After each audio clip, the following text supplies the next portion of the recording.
નમસ્કાર દર્શક મિત્રો, સત્ય ન્યૂઝમાં હું નેહા પટેલ આપ સૌનું હાર્દિક સ્વાગત કરું છું। સમાચારોની શરૂઆત મુખ્ય સમાચારથી।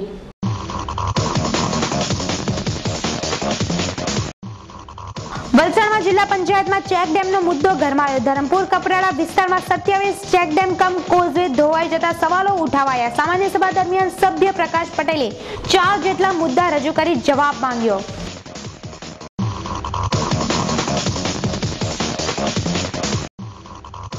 વલસાડમાં મંદિર ખાતે રોઝા છોડતા મુસ્લિમ બિરાદરો શ્રી ભીડભંજન મહાદેવજી મંદિરે ટ્રસ્ટી શિવજી મહારાજે યોજેલી અનોખી ઇફતારી ઐતિહાસિક ઘટના બની।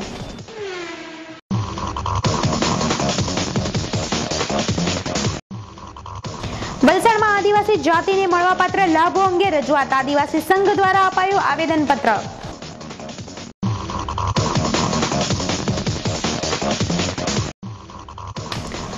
વલસાડમાં નવસર્જન શાળાના બાળકોએ સિટી પોલીસ મથકની લીધી મુલાકાત। માનસિક ક્ષતિગ્રસ્ત બાળકોને પોલીસ કામગીરી અને વિભાગો તેમજ શસ્ત્ર અંગેની અપાયેલી જાણકારી।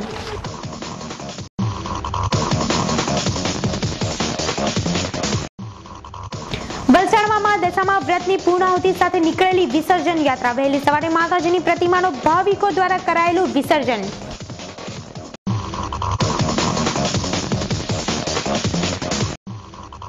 વલસાડમાં વરસાદી માહોલથી જનજીવન ખોરવાયું। સમગ્ર વિસ્તાર ઠંડો ગાર, આકાશમાં ઘટાટોપ વાદળો ચડી આવ્યા।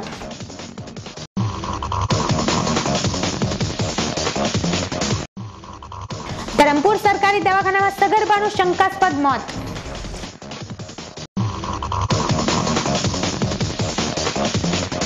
હવે સમાચારો વિસ્તારથી।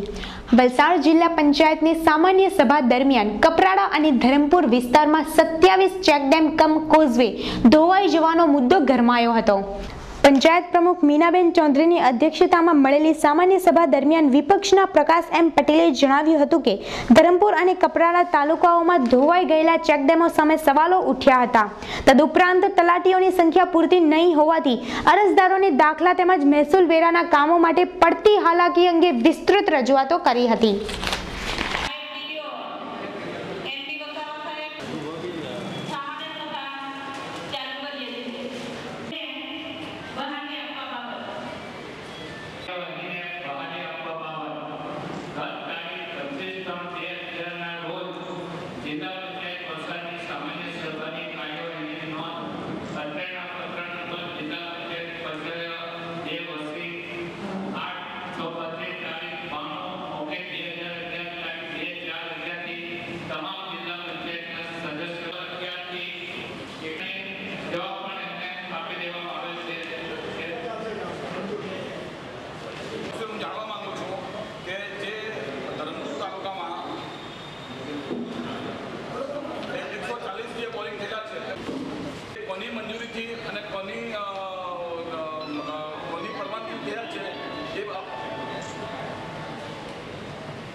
જિલ્લા પંચાયતનો સરકારનો વિસ્તાર હોય એની વગર પરમિશને બોરિંગ થયેલા છે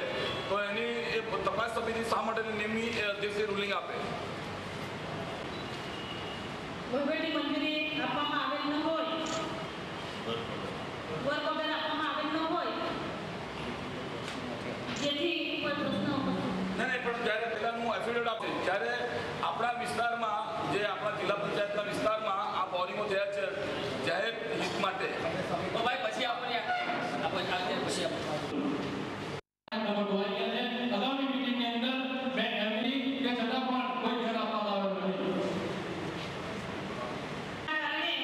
ખેતરોને, પાકને, રસ્તાઓને, જંગલને, વિવિધને થયેલ નુકસાન કુદરતી કારણોસર હોય, કોઈને જવાબદાર ઠેરવવાની કે કોઈ પણ કાર્યવાહી કરવાની થતી નથી.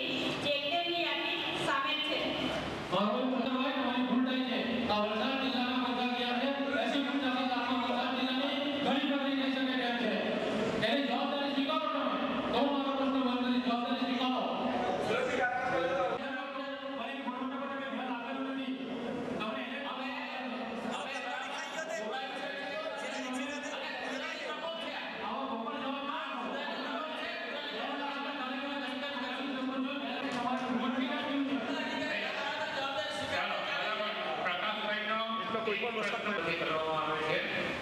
પછી સેજામાં જેટલા ગામો સમાવિષ્ટ હોય, દાખલા તરીકે 2 ગામમાં તો એ એવી રીતના આવે એટલે સમીક્ષા લેવામાં આવશે. આજની મીટિંગ આપણે પૂરી કરીએ છીએ. આભાર. હાલમાં હિન્દુઓના ચાલી રહેલા પવિત્ર શ્રાવણ માસ અને મુસ્લિમ બિરાદરોના પવિત્ર રમઝાનનો અનોખો સંયોગ રચાયો છે અને ત્યારે સમાજમાં કોમી એખલાસ અને ભાઈચારાની લાગણી મજબૂત બને તેવા આશયથી શહેરના ભીડભંજન મહાદેવજી મંદિર ખાતે મંદિરના ટ્રસ્ટી શિવજી મહારાજ દ્વારા અનોખી ઇફતાર પાર્ટીનું આયોજન કર્યું હતું, જેમાં શ્રાવણમાં ઉપવાસ કરનાર હિન્દુઓને ઉપવાસ તેમજ રમઝાનમાં રોજા રાખનાર મુસ્લિમ બિરાદરોના રોજો છોડાવવા એક જ મંચ ઉપર આમંત્રિત કરી સમાજમાં નવો જ ચીલો ચિતર્યો હતો. તેઓએ સર્વધર્મ સંભાવ અને કોમી એખલાસની વ્યાખ્યા આ ઇફતારી દ્વારા આપી હતી. રમજાન માસમાં રાજકારણીઓ દ્વારા ઘણી વખત ઇફતારી પાર્ટી યોજાય છે, પરંતુ મંદિરમાં ઇફતારી પાર્ટી યોજાય તે એક વિરલ ઘટના છે. શિવજી મહારાજ દ્વારા યોજાયેલા આ કાર્યક્રમમાં રવિવારના રોજ સાંજે 7 કલાકે ભાજપ અને કોંગ્રેસના નેતાઓ તેમજ હિન્દુ મુસ્લિમ અગ્રણીઓની હાજરીમાં મુસ્લિમ બિરાદરોએ છઠ્ઠો રોજો છોડ્યો હતો. આ પ્રસંગે મૌલાના અઝીઝ ઝાહિર દરિયાઈ, સતન્યૂઝના એમડી ગુલઝાર ખાન, પત્રકાર કાદર હઝમાની, એડવોકેટ અય્યાઝ શેખ સહિતના અગ્રણીઓ હાજર રહ્યા હતા. જ્યારે હિન્દુ અગ્રણીઓમાં ધારાસભ્ય દૌલતભાઈ દેસાઈ, રાજુભાઈ વકીલ, પત્રકાર ઉત્પલભાઈ દેસાઈ સહિત અગ્રણીઓ હાજર રહ્યા હતા અને પોતાના મંતવ્યો રજૂ કર્યા હતા.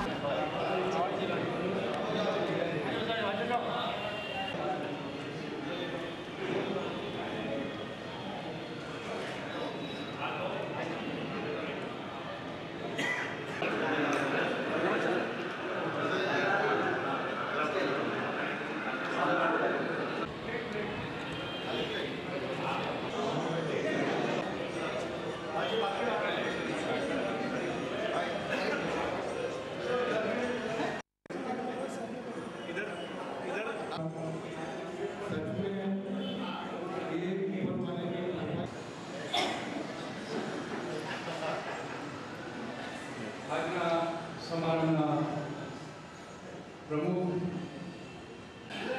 ગરીબોના બેલી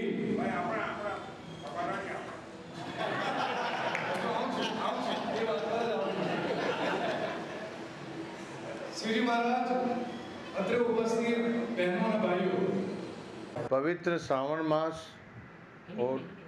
और पवित्र रमज़ान महीने में आज श्री भीड़भंजन महादेव भीड़भंजन जनसेवा चैरिटेबल ट्रस्ट द्वारा आयोजित रोज़ा और श्रावण महीने के उपवास एक साथ में छोड़ने का कार्यक्रम बलसाड़ शहर में रखा गया। सभी मुस्लिम भाइयों, मौलवी साहेब, दरेक मस्जिद के ट्रस्टी, महानुभावों और हिंदू समाज के सभी महानुभाव यहाँ आज एकत्रित हुए और बड़ाई भाईचारे का भावना ऐसा लगा जैसे कि हम लोग हिंदुस्तान में एक ही त्यौहार साथ में मिलके मना रहे हैं। इस देश में अगर ऐसी एकता और ऐसी भावना बनी रहेगी तो मुझे नहीं लगता कि ये आतंक का साया हमको डराएगा या बाहर की कोई ताकतें हम लोगों को डराएगी यहाँ के।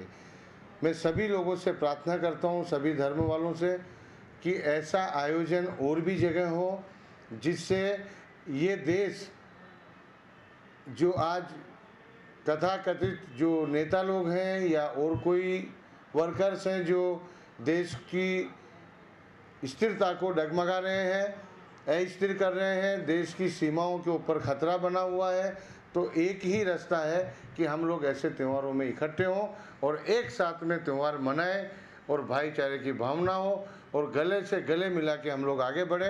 तो किसी भी देश की ताकत नहीं कि भारत देश की तरफ, हिंदुस्तान की तरफ झांक सके। मैं आज सभी को इस पवित्र श्रावण मास और रमजान महीने में हिंदू भाइयों, मुसलमान बिरादरों का अभिनंदन करता हूँ, शुभकामना देता हूँ। વલસાડ શહેરમાં આદિવાસી સંઘ દ્વારા જિલ્લા કલેક્ટર કચેરી ખાતે આદિવાસી સમાજને મળવાપાત્ર